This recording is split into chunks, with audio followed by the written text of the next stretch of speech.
Hello and welcome to another edition of Paranormal Activity and Mysterious Stories. Let me give you a quick preview of what I got coming up in this video.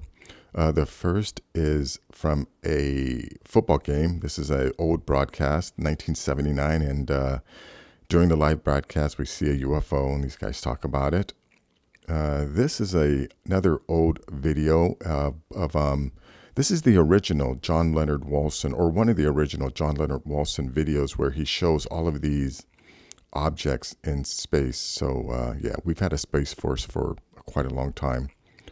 This is old video from Major General John A. Samford. I'm sure some of you may have seen clips of this, but this is actually the original clip, of him actually like getting ready, or I don't think that's him, but this is all the behind the scenes footage of him making these statements and basically acknowledging that yes, some of the sightings that are reported are unexplainable.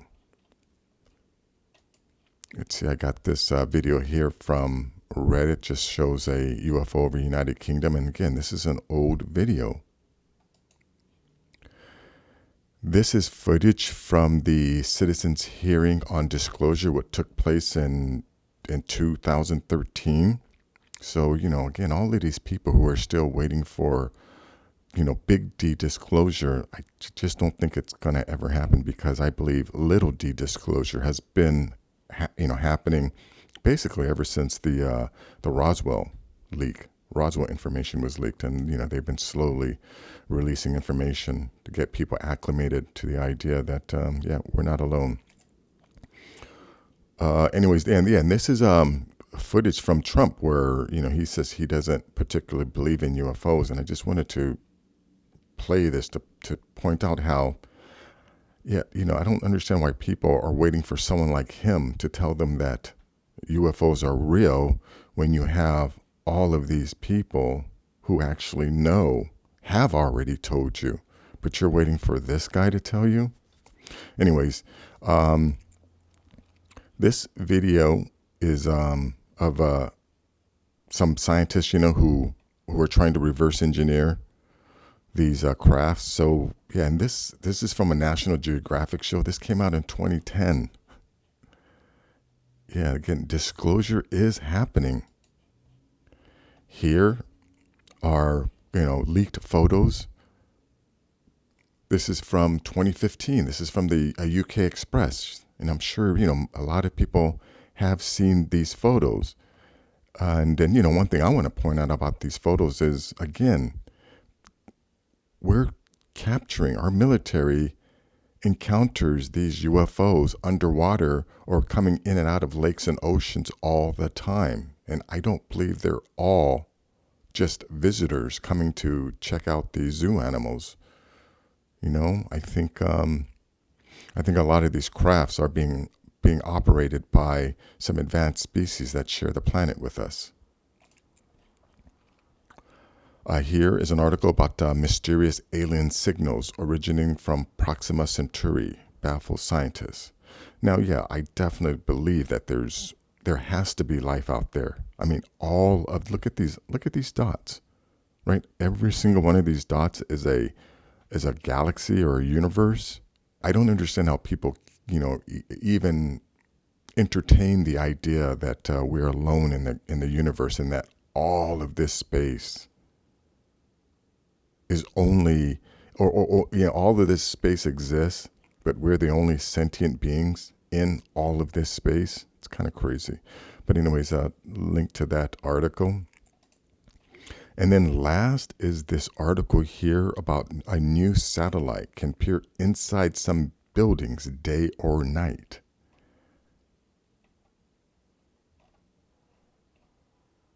I found a different article about this, and they actually showed, I don't know if it was a real image, but they showed how, these X-rays can actually look inside buildings. But we'll take a look at this article. So let me go back to the beginning here.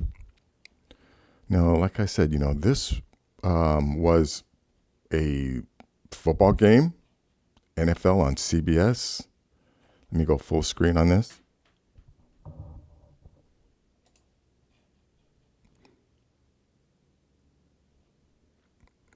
So, like I said, this is just a regular football game, with commercials. And let me go right to where we first see the UFO.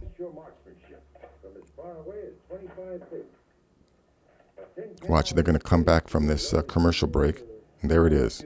Explain that to me, Dr. Spock. I'm afraid to. This is sort of a Twilight Zone football game. Those were some kind of, I don't know what they were. Pittsburgh? I don't know either. This is where the rivers come together, but I didn't know about that. And then later on, I think a couple of the broadcasters try to change the subject, but one of them makes them come back to it. Check this out here.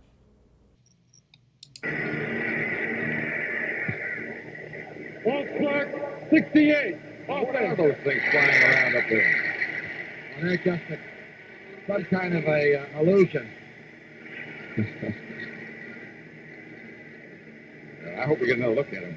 If you ever do get a coaching job, though, I'd like to be hired just to bed check and do things that are important around the trading facility.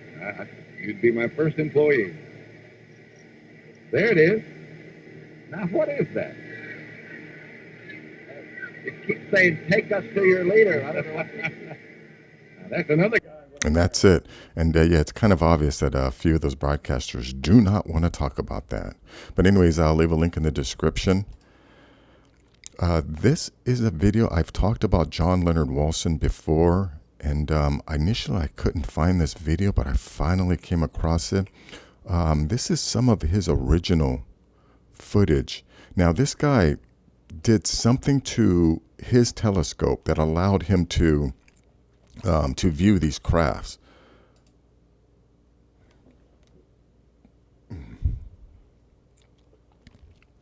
Yeah, and I don't know if he ever explains, what exactly he did.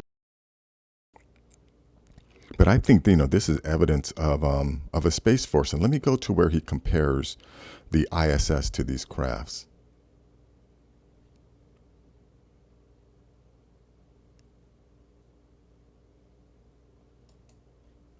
So yeah, so this is the International Space Station here.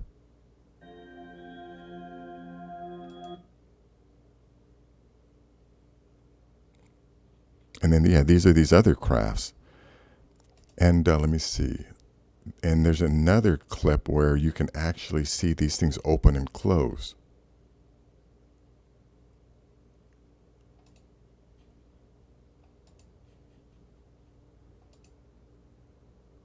Oh, yeah, this one, look at that. Watch it open, and then watch it quickly close. Bam. Watch that again.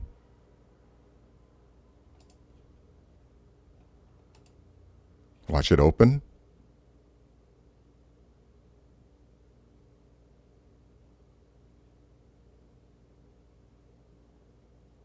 Open, right there, it opens.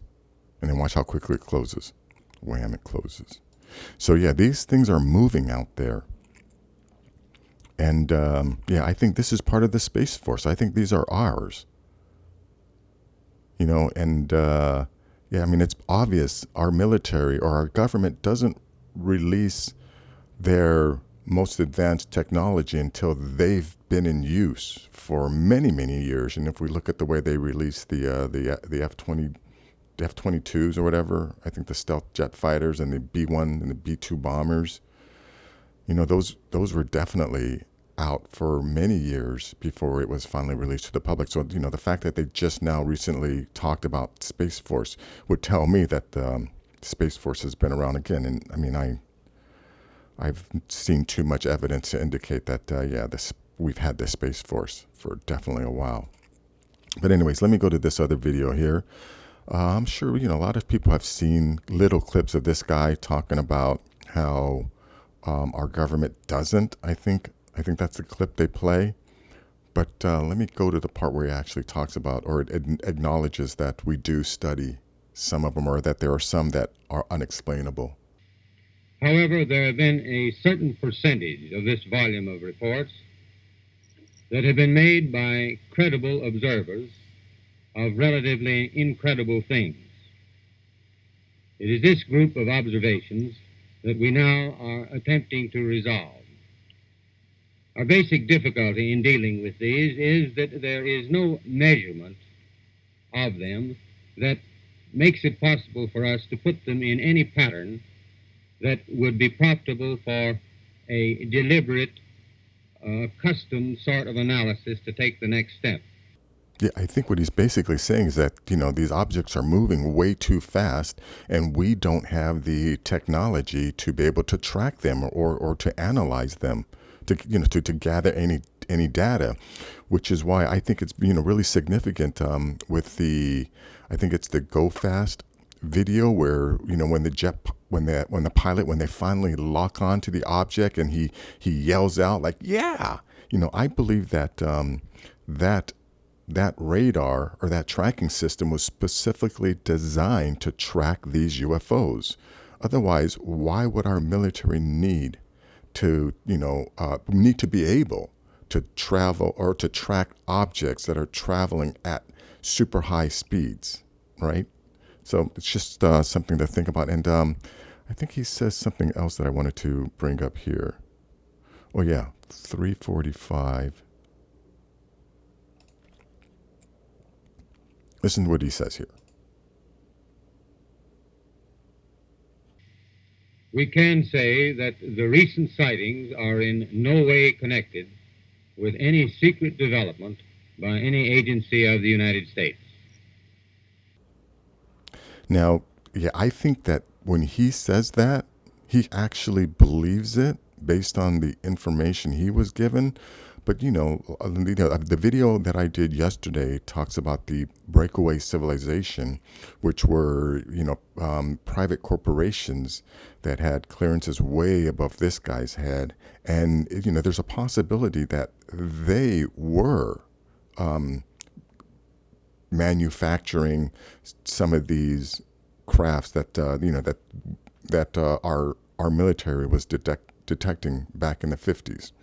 It's a possibility. Now, again, I firmly believe that we have several advanced species that share the planet with us, and, those are the crafts we see. But I also believe, based on a lot of evidence, that there are elements within our government that also have crafts that can, perform beyond what we think is possible. But anyways, let me go on to this next video here. Let's check out this one here. Now, yeah, again, this is a Reddit video. I don't know if I'll be able to play the whole thing.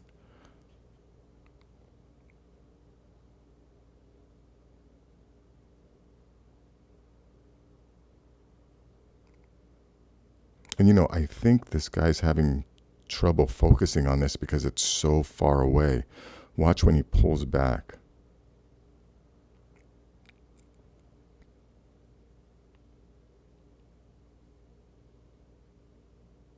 Yeah, look how far he is from this thing.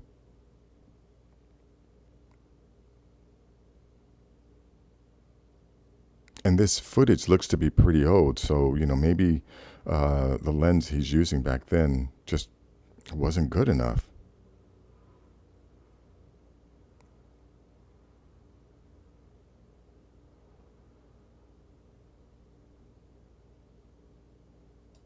Yeah, but something, this low quality, I just don't think someone would put that much effort into trying to hoax or prank us with, this low quality video. I think if they're going to put in the effort, in the CGI, it's just going to look different.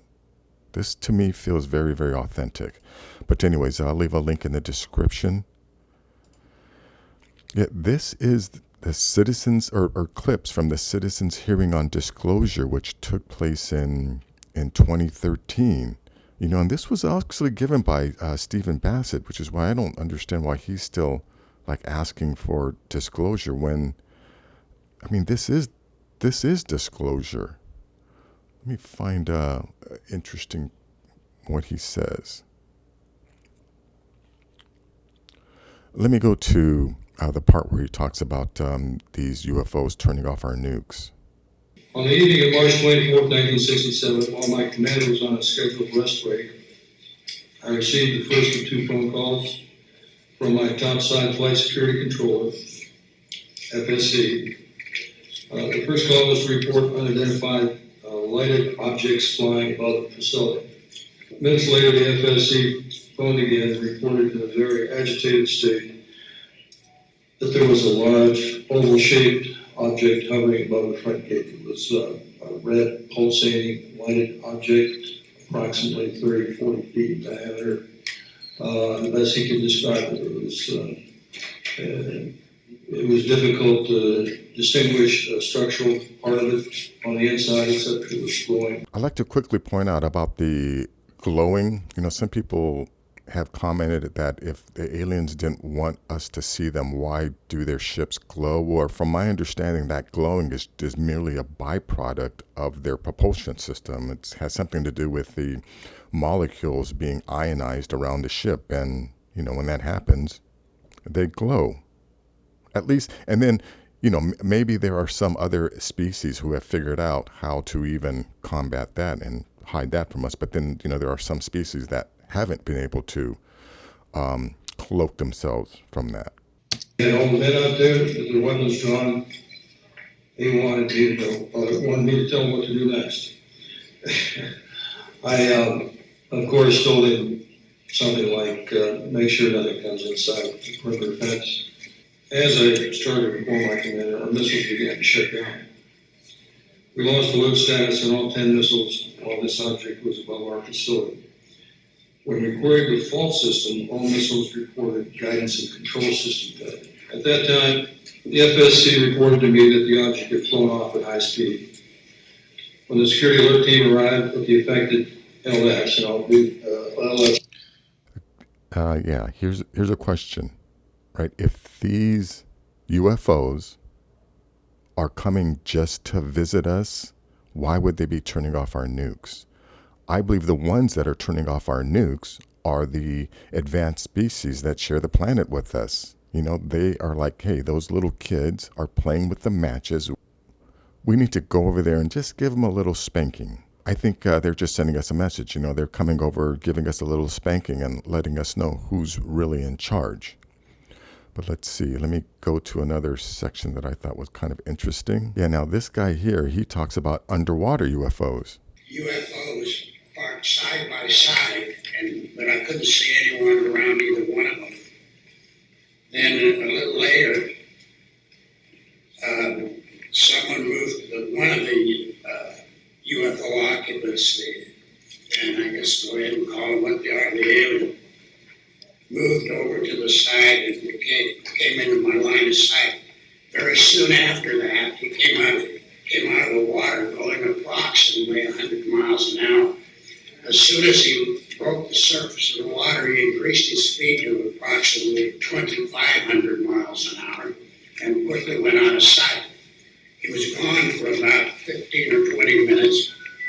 He came right back, right when it slowed down very much, went in the water again at about 100 miles an hour, went on down to, and he and the other one, you could see them working on the UFOs.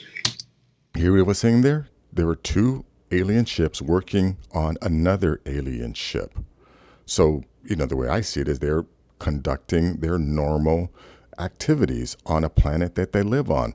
You know, maybe that the ship that they're working on, something happened to it, and these other two alien ships came to help them fix it.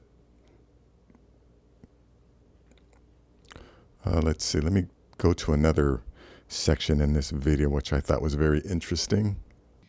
Other facilities, and this goes on, include a special compartmented area of Cheyenne Mountain, where we have witnesses in our team who can be subpoenaed, where that we have tracked extraterrestrial vehicles in our solar system that were measuring 26 miles in diameter.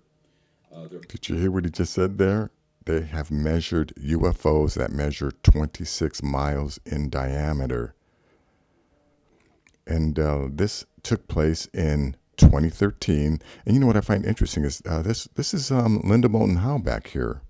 Now, I've recently watched one of her videos where she interviews one of these insiders, I think that the person was anonymous, but he basically tells her about all of the underground facilities in the Antarctic. And then after he gives her all this information, at the end of the video, she says, "Oh, I can't wait for disclosure." I don't understand how she's here attending this event of all these different people discussing disclosure, but she wants this guy to tell us, or is waiting for this guy to tell us that UFOs are real before it becomes okay, before people can fold their arms up, huff and puff, and tell all their family and friends, "See, I told you." Like, listen to what he says about UFOs. Out there. And I was just struck in the last couple of weeks. We're reading more and more reports of Navy pilots seeing lots and lots of UFOs. Have you been briefed on that? What do you make of it? I have. I think it's probably. I want them to think whatever they think. They do say. I mean, I've seen, and I've read, and I've heard, and I did have one very brief meeting on it. But people are saying they're seeing UFOs. Do I believe it? Not particularly. Do you think you'd know? No. So here's a person who was given facts, evidence, right, that fell outside of his belief system, his worldview. So instead of changing his worldview, he just said it right there. He doesn't believe the facts. Again, I like to think I'm a reasonable person. I have a particular worldview, but if I'm presented with facts and evidence that contradict my worldview, instead of discounting the facts and evidence, I'm going to change my worldview, because I like to think I'm a reasonable person, but, to each his own. But anyways, let me go on to this next video here. This is a video about people reverse engineering alien technology, because again, we know it's real. I don't understand how these people want to keep playing this game that it may be real, it might be real. Oh, I believe 90%. Oh, I kind of believe this is all real. So anyways, let me go to this section where this person talks about this sighting. This is propulsion for the craft reported by Tim Lee. At 8:13, just minutes before Tim Lee's sighting, Prescott, Arizona resident Ann Baker reported a huge chevron-shaped craft with 5 lights moving slowly and silently toward Phoenix from the north. Initially, her description sounds similar to the others, but Baker reported that the craft did something beyond imagination. After slowly drifting by, the bright lights changed color, and the craft accelerated at blinding speeds and shot off towards Phoenix.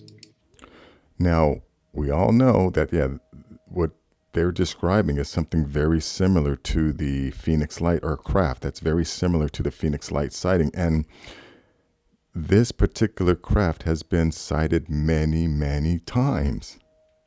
And I'm going to say it again. It's most likely because it's being used by some of the advanced species that share the planet with us. This show came out in 2010, right? So we've had 10 years of cable shows talking about UFOs, and there are still people who are waiting for disclosure. Okay, let's take a look at this article here. This came out in 2015. Could leaked UFO photos taken from U.S. submarines in 1971 prove existence of aliens? Photographs revealing bizarre UFOs claimed to have been taken by a U.S. Navy submarine crew have been hailed as the best ever evidence of extraterrestrial visits to Earth. Yeah, look, this came out in 2015, and I have seen in some comments people, not in my comments, but in other like Reddit subreddit forums, people talking about how come there aren't any clear photos of UFOs. They're all blurry. And meanwhile, these photos have been out. Yeah, sure, this is kind of blurry, but come on, you cannot tell me that looks normal, or that's, you can't tell that's something unusual. And remember, our military sees these things all the time. Folks, we're not alone on this planet. Anyways, a link will be in the description. Here, mysterious alien signals originating from Proxima Centauri baffles experts. Scientists haven't been this excited since the 1977 WOW signal. Proxima Centauri is the closest star system to Earth, home to Proxima b, a planet that orbits its sun in the so-called habitable zone, a region in space where liquid water could exist on a planet's surface. You know, maybe they're just trying to get us used to the idea that we're not alone in the universe, and then eventually they'll reveal that we're not alone on this planet. But yeah, I kind of think that this is all deflection. Stories like this, trying to get us looking in the wrong direction. Because I don't think they want us to know that we're not alone on the planet.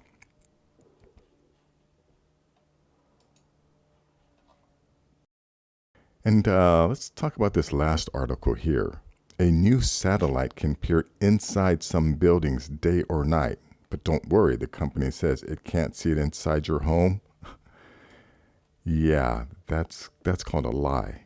That's called a blatant lie. A few months ago, a company called Capella Space launched a satellite capable of taking clear radar images of anywhere in the world with incredible resolution.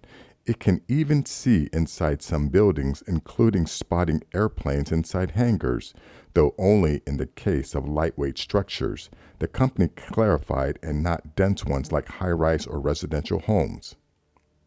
And unlike most of the huge array of surveillance and observational satellites orbiting the Earth, its satellite Capella 2 can snap a clear picture during day or night, rain or shine.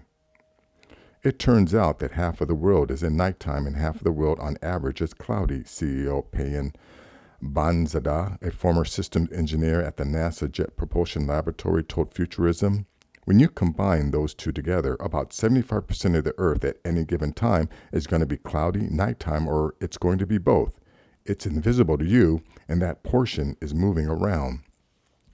Yeah, I don't believe, again, I definitely believe that they have this ability, but this notion that it can't see inside of your homes, I think is BS. I'm sure it can see inside your homes. I'm sure it can do a lot of things that they're not going to tell us. But anyways, I will leave a link to this article in the description. If you like things like this, please give this video a thumbs up. Please share this video. And if you're new to the channel, please subscribe. I'll have more things like this. Take care.